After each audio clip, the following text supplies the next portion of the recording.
What's up, everyone? Big Sky Bowler coming to you again, and today we are going to break down the game of the crowd favorite two-hander that everyone's been requesting, Chris Vi. Stay tuned.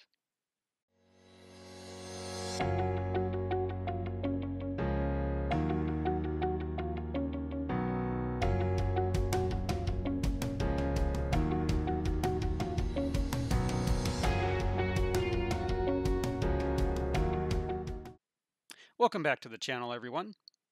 All right, as we get started here, we are going to notice some things about Vi that are very similar to what we saw with Kyle Troop. Just like Troop, Vi begins his approach very squared off to the lane. In fact, if you have never seen Vi bowl before, you would guess that he is a one-handed player. Just like the previous two-handers, however, the squared-off setup is the only similarity that we are going to see between Vi and Troop. Now, in this particular screenshot that we're looking at here, you can see that Vi's hips and shoulders and his feet are all square to the entire lane. And like I said before, if you've never seen him throw a ball before, you would guess that he is a one-handed player. As Vi begins his approach, something that makes him quite unique is that his first step is where he takes his side step. Now, his side step is not nearly as drastic as Belmo or Simonson, but it still accomplishes the task of getting his body out of the way of his swing path. After his first step is complete, his second step does not cross over like you would see with a normal one-handed approach. Instead, his second step angles to the right slightly and is directly in front of him. His foot being angled to the right allows Vi to open his hips during his approach to face his intended ball path. After his initial sidestep in step 1, the rest of his steps are in a straight line, and he does not deviate from this. His power step, which would be step 4 in his approach, remains angled to the right to ensure that his hips stay open to his intended ball path. For those of you out there who are struggling with your ball getting to the right as a right-handed player or to the left as a left-handed player, I would encourage you to look at your footwork and ensure that your feet are not changing directions as you approach the foul line. If you start with the intention of getting your ball to the right or to the left as a left-hander, then your feet need to indicate this in your entire approach. If you start with the intention of going more up the lane and a straighter path, then your feet need to remain more square to the entire lane throughout your approach.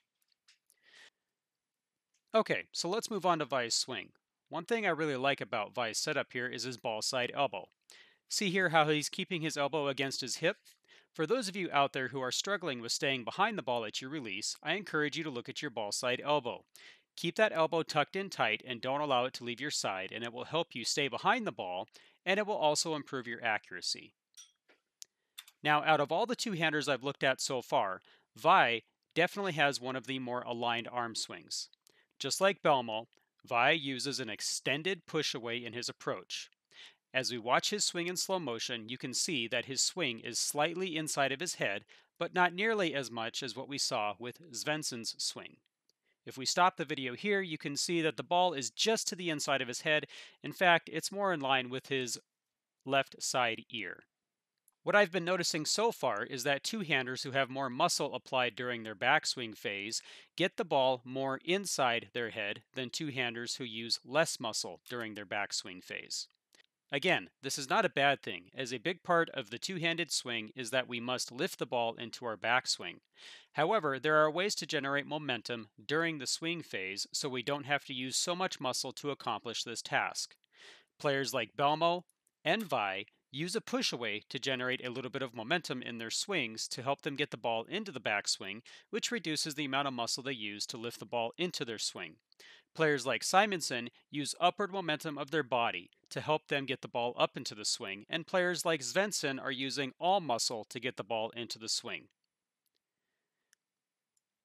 Vi has excellent swing height as his swing reaches a point above his hips during the apex of his swing, and this is where Vi is getting all of his ball speed from. Just like the other two-handers I've broken down, he is ensuring that his ball side arm is relaxed in the downswing as much as possible, and that his ball side shoulder is following the ball into the downswing. This allows him to keep the ball under his head during the downswing phase. Let's move on and look at the spine tilt that Vi uses. Just like Belmo, Vi starts more upright in his approach, And as his approach moves forward, he steadily increases his spine tilt until he reaches around 60 degrees of overall spine tilt. Again, just like the other two-handers we've seen so far, once Vi achieves his spine tilt angle, it does not change until the ball is completely released. What is easy to notice here is exactly when Vi increases his tilt, and if you go back and watch the other two-handers I've covered so far, they are all the same. The tilt begins during step 3, which coincides with when the ball enters the backswing. This allows the spine tilt to assist the two-handed bowler in making sure that the ball gets into the swing properly. If we move on to Vi's timing, you will see that his timing is closer to what we see with Belmo. Both players use an extended push away, and therefore their swings start a little earlier to accommodate that push away. Just like all other two-handers we've seen so far, as Vi enters step 3, the ball is sitting directly underneath his head. The only thing I see about Vi's game that I personally do not like is his release. Now, please keep in mind, this is not to say that Vi has a bad release. His release, compared to many other releases that we see, is very clean and very efficient.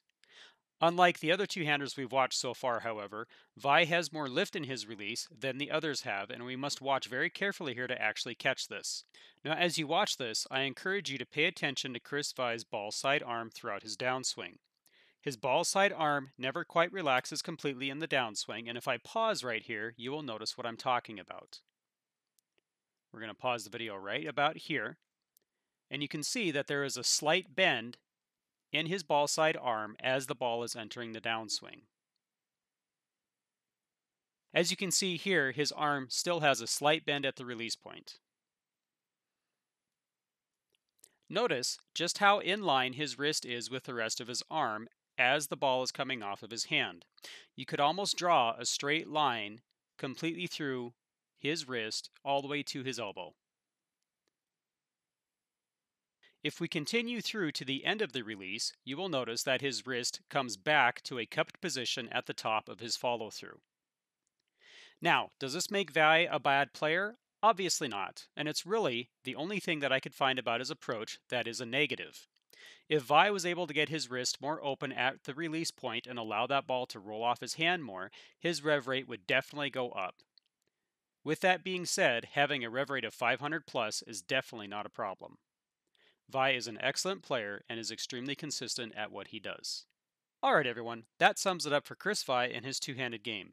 Vi is an excellent player who generates ball speed and power with relative ease. Keep in mind that we can try to copy what these players are doing, but in the end, each of us will have our own unique approach to the two-handed style, and we must be okay with that approach to the game. Thank you for watching the video today. If you enjoy the content, please like the video and consider subscribing to the channel, and I will see you guys in the next video.